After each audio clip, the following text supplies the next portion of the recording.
Vamos lá para a aula que não foi dada, tá? Vamos lá, nossa entrada de hoje é o Renascimento.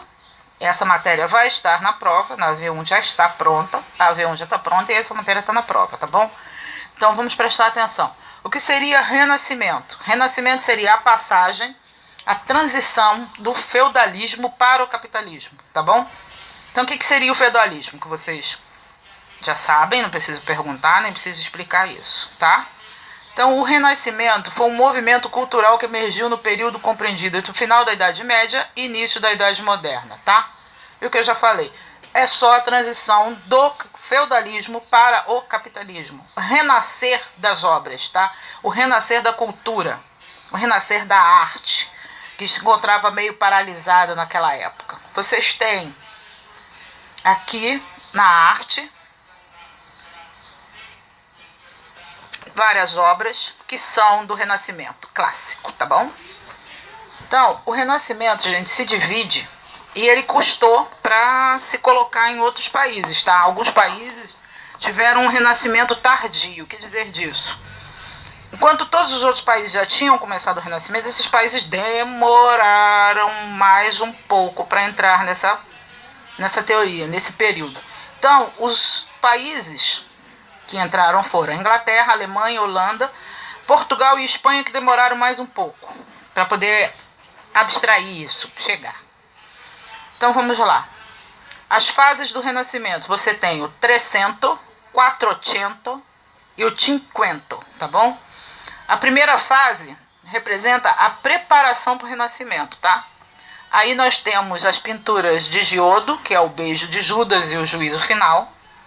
Temos deixa eu ver aqui mais. A Lamentação, o Lamento Anticristo Morto. Aí nós temos também na literatura Petrarca, da África, e Odes a Laura, e Dante Alighieri, que é o mais famoso dessa fase, com a sua Divina Comédia, tá? Que ele divide entre céu, purgatório e inferno. Virou até um filme.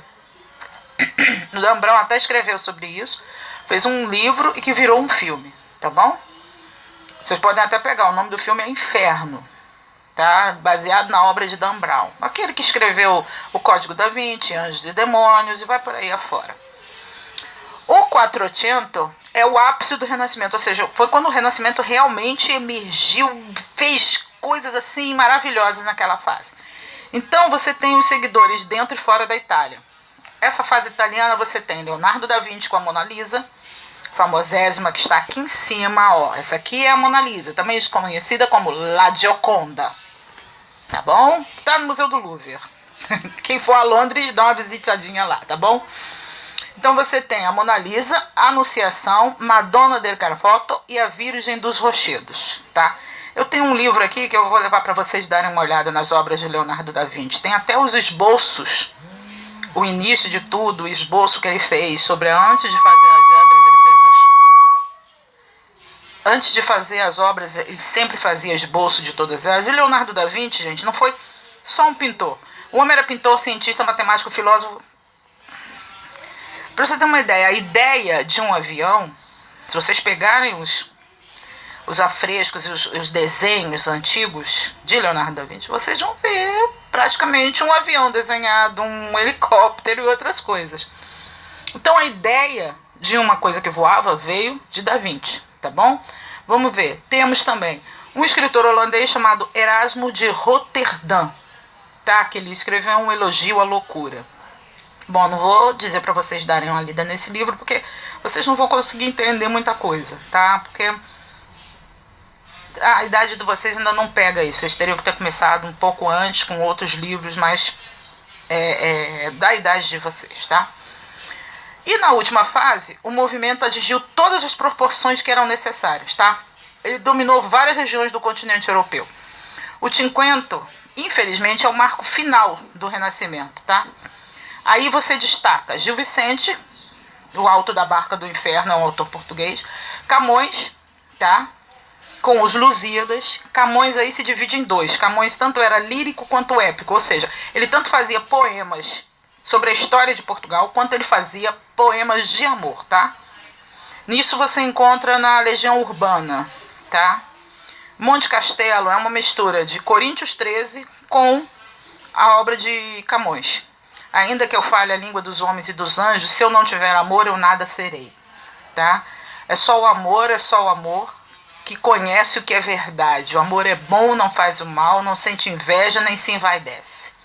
Tá? Ele pegou um pedaço do poema de Camões, pegou um pedaço de Coríntios 13, que está na Bíblia, e fundiu e fez uma música. Quer dizer, praticamente é um novo renascimento, né? Ele juntou, fundiu uma com a outra e fez um renascimento de uma nova música, uma nova conjectura, uma nova proposição para a mesma coisa, tá? E também nós temos aqui, temos Adão e Eva e Melancolia, de Albert Dürer, e na pintura, e Nicolau Copérnico, Galileu Galilei e Giordano Bruno no campo científico, tá? Esses, Nicolau Copérnico, Galileu Galilei, até a igreja foi contra eles, mas tudo bem. Aí, além dos nomes já mencionados acima, que eu já falei para vocês, outros grandes artistas se destacam no Renascimento. Michelangelo, com os afrescos do teto da Capela Sistina, em Roma. Tá? A criação de Adão, o julgamento final. E nas esculturas você tem Davi, Leda, Moisés e La Pietà. O Davi de Michelangelo está aqui embaixo. Na outra página do exercício que vocês vão fazer, vocês vão encontrar a escultura de Davi de Michelangelo. E ao lado vocês vão encontrar a escultura de La Pietà. La Pietà é Nossa Senhora segurando Jesus Cristo morto e o acalentando, tá? Então é a escultura de La Pietà de Michelangelo. Deixa eu ver aqui mais o que. Rafael Sanzio, São Jorge e o Dragão. Madonna e o Menino no Trono com Santos. Sandro Botticelli, que pintou o renascimento ou o nascimento de Vênus. Vênus é a deusa Afrodite grega, Vênus é a deusa romana do amor, tá?